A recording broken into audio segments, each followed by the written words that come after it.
Assalamualaikum warahmatullahi wabarakatuh.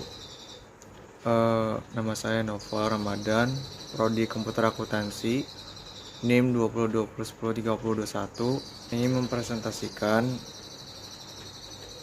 eh, anggaran piutang. Langsung aja pada materinya.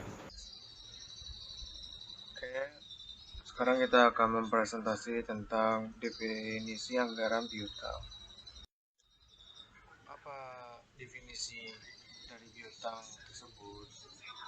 Yaitu adalah anggaran piutang yang merencanakan secara lebih terperinci tentang sejumlahnya piutang perusahaan beserta perubahan-perubahannya dari waktu ke waktu selama periode yang akan datang. Anggaran piutang menunjukkan besar piutang dari transaksi-transaksi penjualan jasa kredit yang dilakukan perusahaan. Lalu langkah-langkah menyusun anggaran piutang. Langkah yang pertama yaitu kirim faktur tagihan atau invoice. Jadi adalah kirimkan faktur tagihan segera setelah memberikan produk atau jasa kepada pelanggan. Membutuhkan faktur tagihan untuk menjaga catatan agar piutang usaha dibukukan tetap akurat dan mutakhir. Hal ini akan memudahkan Anda untuk menjaga kondisi anggaran piutang atau daftar piutang yang terjadi atas penjualan kredit. Lalu langkah yang kedua, lacak faktur tagihan.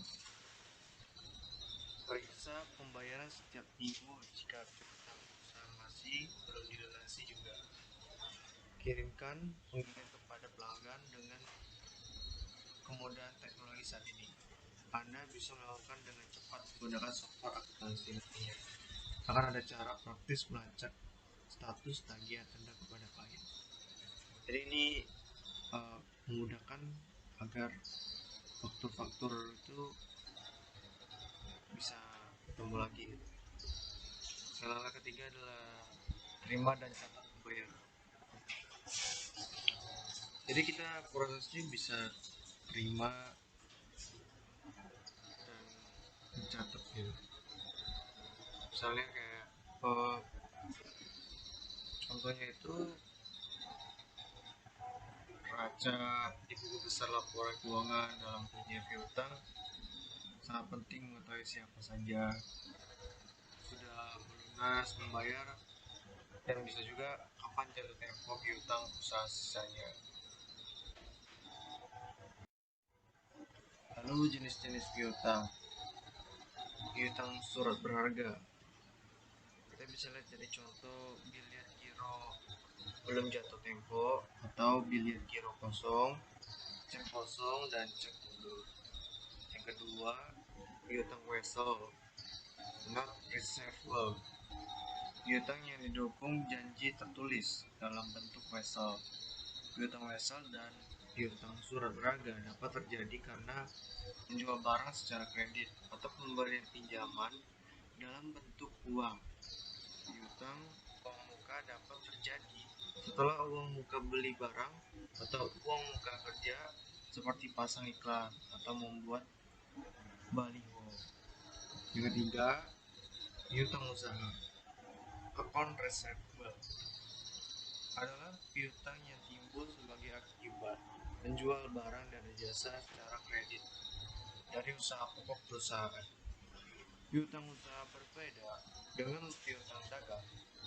Piutang usaha meliputi piutang dagang, sedangkan piutang dagang hanya terdapat pada perusahaan dagang yang menjual barang dagangnya secara kredit. Piutang usaha ini meliputi seluruh macam jenis perusahaan yang menjual barang atau jasa dari usaha pokoknya secara kredit. Lalu manfaat anggaran piutang. Secara umumnya, semua anggaran termasuk anggaran piutang mempunyai 3 kegunaan pokok, yaitu sebagai pedoman kerja, sebagai alat pengkoordinasian kerja, serta sebagai alat pengawasan kerja yang membantu manajemen dalam memimpin jalannya perusahaan. Sedangkan secara khusus, anggaran piutang berguna sebagai dasar untuk penyusunan anggaran kas, karena penagihan piutang tersebut merupakan pemasukan kas. Lalu faktor yang mempengaruhi penyusunan anggaran piutang itu pertama adalah volume barang yang dijual secara kredit, yang kedua standar kredit, jangka waktu kredit, pemberian potongan, pembatasan kredit, dan kebijakan penagihan piutang. Manajemen pengelolaan piutang baik seperti apa? Kebijakan piutang yang baik adalah kebijakan yang dapat mengoptimalkan manajemen piutang dengan mempertimbangkan keuntungan dari piutang tersebut. Untuk itu diperlukan manajemen piutang guna mengatur piutang dalam suatu perusahaan. Manajemen piutang perusahaan meliputi mulai dari penjualan kredit sampai pada pelunasan. Sekian dari saya. Terima kasih. Wassalamualaikum warahmatullahi wabarakatuh.